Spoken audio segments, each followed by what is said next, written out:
100% వాళ్ళ కార్యకర్తలు భరోసా ఇచ్చిందని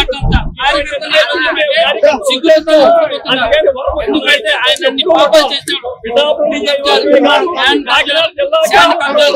అప్పటి మొదలైంది ఆయన తన జీవితంలో సంపాదించుకోవాలనుకున్నాడు. ఈ 5 సంవత్సరాలతో కొన్ని లక్షల కోట్లు సంపాదించుకున్నాడు. ఉదాహరణ చెప్పాలంటే రాజశేఖర రెడ్డి ఉన్నప్పుడు ఉమ్మడి ఆంధ్ర రాష్ట్రంలో 1,00,000 కోట్లు వచ్చి అప్పున్నాడు. అలా చంద్రబాబు నాయుడు గారు 1 లక్ష కోట్లు పెట్టారు. 1 లక్ష కోట్లు ఈయన వచ్చేలాగా 13 లక్షల కోట్లు అయింది. సంక్షేమ పథకం 4 లక్షలు తీసేయండి, 2.5 లక్షలు ఆయన తీసేయండి, కొద్దిగా 6.5 లక్షల పథకం ఇంకా 7 లక్షలు ఎక్కడ సార్? ఎక్కడ ప్రజల డబ్బులు? మేము అడుగుతున్నాము. ఎక్కడ ఈ వైసీపీ పార్టీ వల్ల కానీ జగన్మోహన్ రెడ్డి కానీ ఓపెన్ ఛాలెంజ్ చేస్తున్నాం సార్. అది అప్పు కాదు సార్, సముద్రంలో అప్పు చేసింది కాదని వాళ్ళకి తెలవలేదని చేసిన విధంగా మాట్లాడు. అని ఆర్జీ వాళ్ళకి తెలియవు. తెలిసి ఏదో ప్రజలు తెచ్చుకుంటారనేసి ప్రజలకు మైండ్ ని స్విచ్ చేయాలని ఉద్దేశంతో మాట్లాడారు. సెంట్రల్ గవర్నమెంట్ ఎంత ఇస్తా ఉంది, దేనికి ఇస్తా ఉంది, ఎందుకు ఇస్తా అనేసి ప్రజలకు తెలుసు, పత్రికకంతా తెలుసు. ఆయన డైవర్ట్ చేయని విషయాలు చెప్తున్నాడో ప్రజలు నమ్మాలి.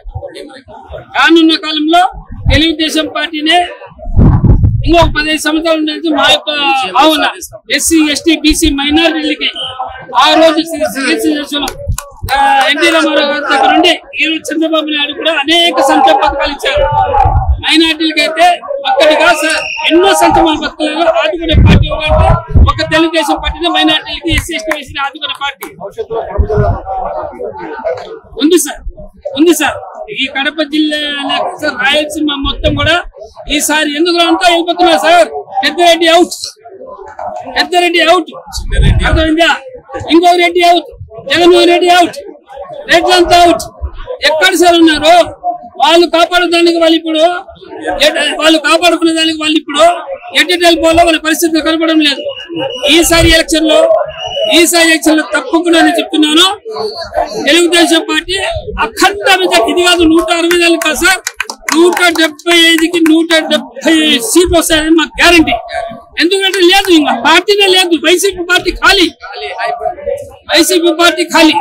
ఎందుకంటే వాళ్ళు చేసిన భూ కబ్జాలు, వాళ్ళు చేసిన దౌర్జన్యాలు, వాళ్ళు చేసిన హింసలు, వాళ్ళు చంపినవి హత్యలు, అంతా ప్రజల్లో ఒక పాపాలు వాళ్ళు ఒక మూట కట్టుకుని ఈరోజు నేను కాకలు గారు వెళ్ళారు, మన వంశీ గారు వెళ్ళారు, రాను మా అధ్యక్షుడు యువ నాయకుడు Nara Lokesh Babu red book open చేస్తున్నారు. ఒక్కొక్కరు వెళ్తున్నారు. అంటే మేము కావాల్సింది చేయడం లేదు, అది తప్పుగా భావించకండి. వాళ్ళు చేసిన తప్పుకి వాళ్ళే గవర్నమెంట్ ఏ విధంగా వాళ్ళు శిక్షాలంటే అదే విధంగా వాళ్ళు శిక్షిస్తుంది అనేసి మా యొక్క భావన.